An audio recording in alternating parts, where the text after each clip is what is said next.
It was that time of year, just after winter, but just before spring. Those few weeks between the last frost and the really warm afternoons, when the bass are just beginning to move. No need to get fancy for the first trip of the season. A few six-packs in the cooler and some crankbaits will do it. Of course, Jake McDermott and his neighbor Rudy rarely had much luck this early in the year, but that didn't really matter.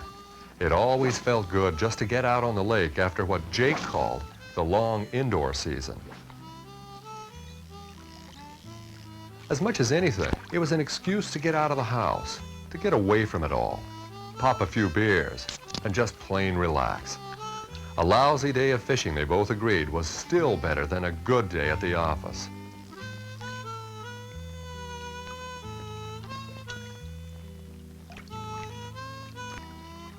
They took their time working the shallows at the south end of the lake during it was slow, but at least their cooler was full. It was only shortly after 2, but Jake was already working on his second six-pack. There was a touch of warmth in the afternoon air, but the water in the lake that day was still a bone-chilling 41 degrees. Jake was saving the best for last, a patch of flooded timber on the far side of the lake. It was natural bass cover, and over the years, he'd taken some nice fish right at the edge of the submerged trees. It was the kind of place that Jake felt was always worth one last cast. I got one. I got one. What do you got? What do you got? Oh, I thought I had one. You snagged again. Oh, boy. Another tree fish. Come on, get loose there. Oh, boy. I gotta go all the way in there and get you unstuck now, or what? Maybe I can throw it. Pull on it. Pull hard on it. That'll come loose. Come on. It's not coming.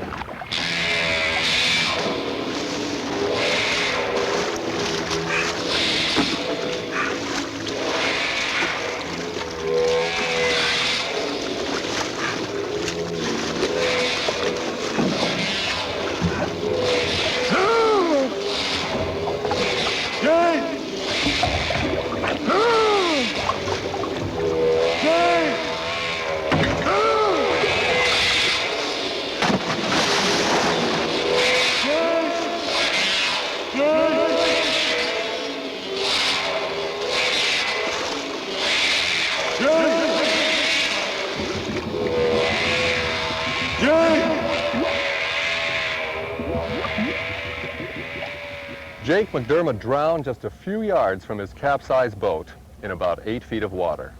A tragic accident? Of course, they always are. But a freak accident? Far from it. In fact, everything about Jake McDermott's drowning, from where it happened to what caused it, is typical of the vast majority of fatal boating accidents that happen every year. If that sounds surprising, well, that's part of the problem.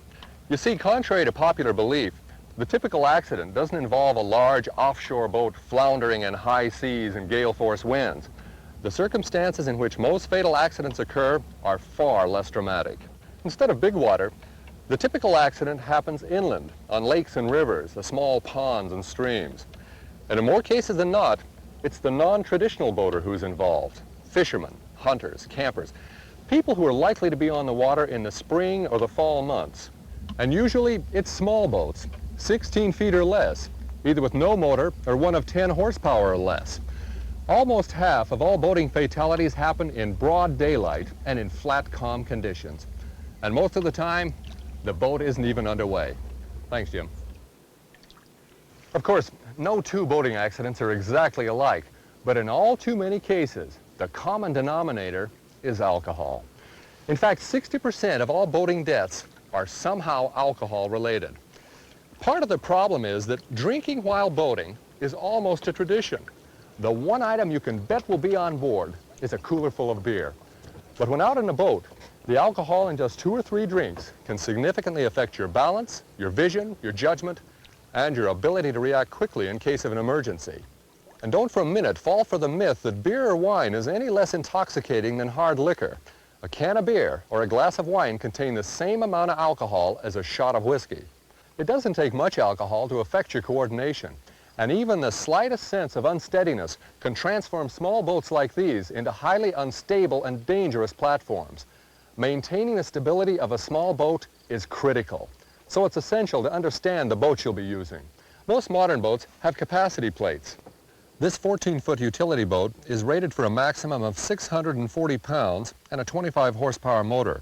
However, this flat-bottom boat of nearly the same length has a maximum capacity of only 440 pounds and should be equipped with a motor of no more than 7.5 horsepower. Under no circumstances should a boat be overloaded or overpowered, and a small boat is no place to stand up. If you have to change positions, keep a low profile and keep your weight centered toward the middle of the boat. Falling out of a boat is always an embarrassing and very often an unpleasant experience. But for the boater who's been drinking, an unexpected plunge could prove deadly. It may be hard to believe, but the inebriated person whose head is underwater can become so disoriented as to swim downward to their death rather than to the surface and safety. You know, the real tragedy of practically every boating-related drowning is that it could have been easily prevented. Wearing a personal flotation device, a PFD, is by far the single most important safety measure you can take when boating. It's a point we've been stressing for years and one that simply cannot be overemphasized. Look at it this way. Virtually every single boating-related drowning could be eliminated if the victim had been wearing a PFD. You know, for the most part, small boat safety is simply a matter of being aware of the kind of situations and the kind of behavior that can turn a pleasant day on the water into a needless tragedy. It was a kind of big and wide open lake that every skier dreams of. A place where you could go on skiing for miles and likely never even see another boat. Like many weekend boaters, the Woodsons didn't get out that often. This was only the second time all summer.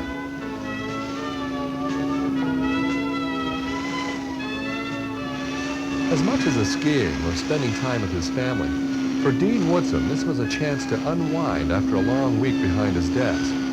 Out here on the open water, he didn't have a care in the world.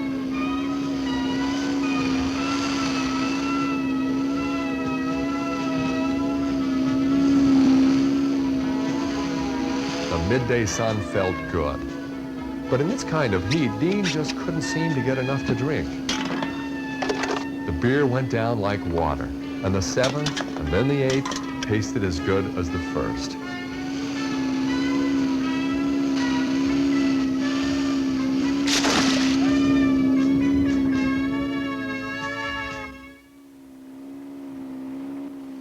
Dean himself had been a strong skier during his college years, and now he never missed the chance to show off in front of the kids.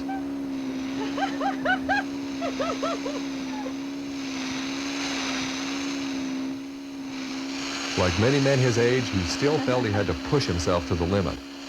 But what he didn't realize was that 15 years, 20 pounds, and 8 beers too many had already pushed him well past that limit. They'd been on the lake since just past 8 that morning. It was now after 5, and Dean was beginning to feel a long day. But he had promised Carol a chance to catch a few rays, and the kids a few hours of fishing before heading back in. The Woodsons weren't the only ones hoping to catch a fish that afternoon.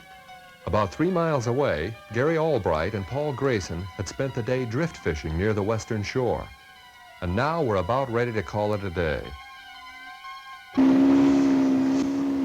Dean was already on his way back to the marina, some 15 miles away. Not much of a trip, but it didn't take long for his whole family to conk out, and he wasn't far behind. Gary and Paul weren't tired, but they'd figured they might need some extra time getting back to the dock. Their rented outboard had given them trouble all day, and now it didn't seem to want to start at all.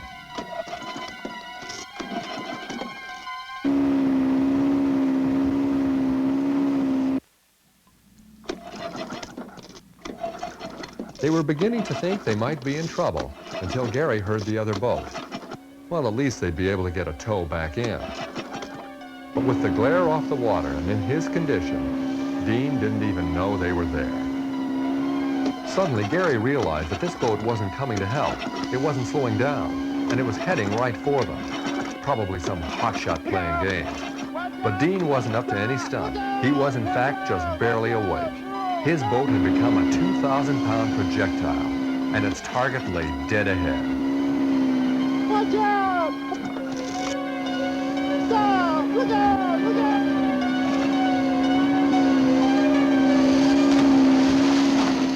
In just the blink of an eye, Dean Woodson's favorite toy came within just a few feet of becoming a deadly missile. Fortunately, with the exception of a few minor cuts and bruises and a bad case of frayed nerves, no one was seriously injured. The people in that boat were not as lucky. A 36-year-old man and his wife were killed, and their 8-year-old daughter seriously injured when a 20-foot day cruiser ran into them at high speed.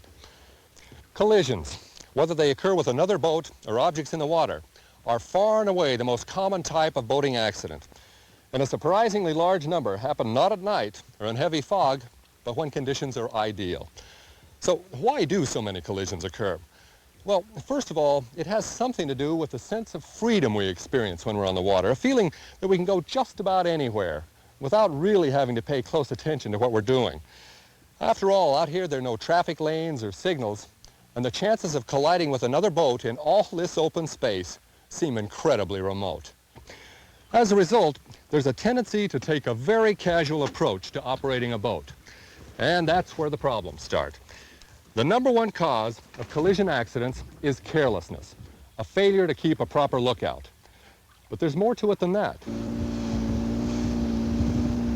Out here, your body really takes a pounding. You may not sense it, but the sun, the wind, the glare off the water, in addition to the noise and vibration from your boat, really take a lot out of you. In just a few hours, this kind of exposure to the elements actually induces a kind of boater's hypnosis. It's an overall fatigue combined with a reduction in coordination, reaction time, and even a loss of sharpness of your vision. In fact, Coast Guard tests have shown that the fatigued boater takes twice as long to react and perform correct boating maneuvers as when rested. Now, add a few drinks to an already long day on the water, and you really have a problem. The boater who's been drinking usually takes far more time just to make sense of what he sees happening around him, and then even more time to decide how to react. On top of this, the boater who's been drinking usually develops a false sense of his abilities and often ends up taking risks he would normally avoid when sober. On the water, your eyesight is critical, and alcohol only adds to the problem of already stressed and strained eyes from the sun and the wind and the water. Even if your normal eyesight is excellent, you may find that under these conditions, your peripheral vision or field of view is narrowed, and that you have an increasingly difficult time judging speed and distance and accurately tracking moving objects. What it comes down to is that boating isn't as relaxing and restful as we tend to think it is. Actually, spending a day on the water can be exhausting, especially if we add a few drinks to our outing. The worst part of it is you probably won't realize how tired you are, how sluggish your reactions have become. So at the end of a long day, slow down. Give yourself plenty of room to maneuver when other boats are around, and keep an extra sharp lookout, even if you think you're the only boat on the water.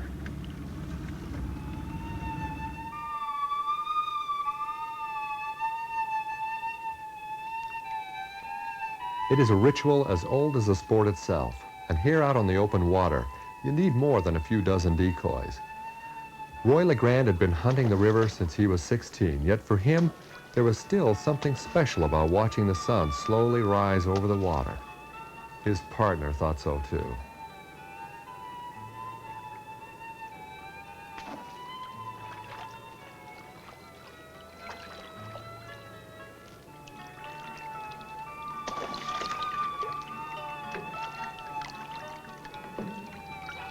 Roy's hunting friends liked to kid him about his fancy duck boat. Sure, it wasn't much larger than a dinghy, but then he only used it to set out the decoys, and for that, it worked just fine.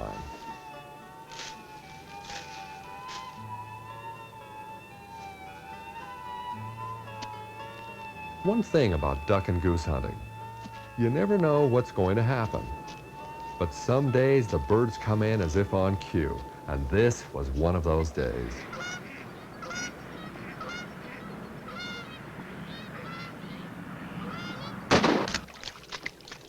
This was Skeeter's first season, and from the looks of it, he had the makings of a fine dog, and no one could have been prouder than Roy. Hunting ducks and geese. As much as anything, it's a game of waiting and watching. And most of the time, you have the feeling that the birds know right where you are.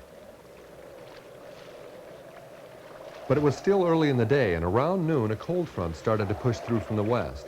With the wind, the sky clouded over, and the temperature began to drop. Just the kind of weather that Roy knew would get the birds stirred up. And it didn't take long. A small flight was coming off the river and looking for a place to come in. It was a good sign, and now Roy knew the bird would really be on the move.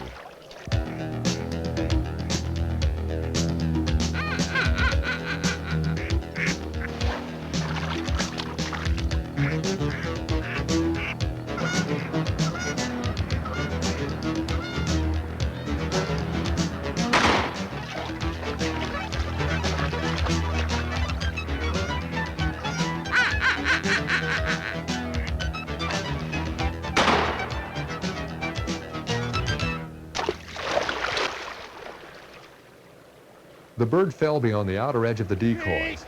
Skeeter couldn't see it, but he knew it was out there, and he was going to get it. Come on, over. Roy had picked Skeeter from his last litter of 6 pups and had trained him himself. Skeeter had even gotten to the stage where he would respond to hand signals. But a blind retrieve, and a long one at that, is a real challenge for any dog, and the wind wasn't making it any easier. The bird was hidden in the choppy water and was rapidly being swept out into the strong current of the main channel. Labs may be the closest thing there is to a duck retrieving machine, but Skeeter had now been in near freezing water for more than a few minutes. Too long, even for a strong young lab. He was confused, he was cold, and he was tired. And now, Roy realized that his dog was in trouble.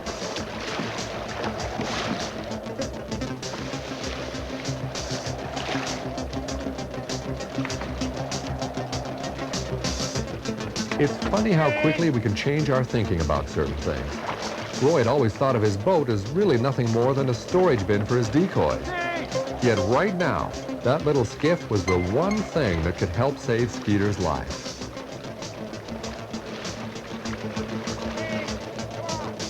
Roy knew that lifting a 60-pound lab into a 7-foot boat wasn't going to be easy. But right now, there was no choice. The water was just below 40 degrees, and the instant Roy hit it, it literally took his breath away, and the bitter cold snapped his every sense into a state of shock and confusion. Fortunately, his flotation coat had kept him bobbing like a cork, and he had little trouble getting back to the boat. And the moment he saw Skeeter, Roy was confident that he could make it back in. But the 200 yards he had to paddle back to shore were the most agonizing of his life. Nothing can prepare you for the incredible and instantaneous shock to your system when you're suddenly plunged into near-freezing water. Your first reaction is an involuntary gasp, a torso reflex that can prove deadly if your head is under the water. In addition to the sense of panic and disorientation, your heart and circulatory system undergo a tremendous strain, sometimes resulting in cardiac arrest. Consider that a man, even without clothing, if he stays active, can survive on land at 32 degrees Fahrenheit for as long as 24 hours. But cold water conducts the heat from your body some 25 times faster. Your survival time in near-freezing water is literally a matter of minutes. In fact, drowning is often not the cause of death of many victims who fall into cold water. The killer? Hypothermia, the rapid and drastic chilling of the body core. After getting back into his boat, Roy LeGrand was able to paddle back to the dock. His friend said it must have been his lucky day. But the reasons he came back alive had very little to do with luck. First of all, he was properly dressed for the cold. But the single most important thing he was wearing was a flotation jacket, a PFD, something like this one. By keeping him afloat, he was able to expand all of his rapidly diminishing energy into getting back to his boat and getting out of the water. Wearing a PFD is critically important when boating in cold water, even if you're an Olympic-class swimmer. If you fall in without a PFD, it'll be next to impossible to get one on while in the water. And don't waste your time or energy trying to take off your heavy clothing.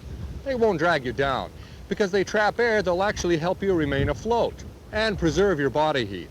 In fact, should you capsize or fall overboard in cold water, your every effort should be directed toward just one goal: getting out of the water as quickly as possible.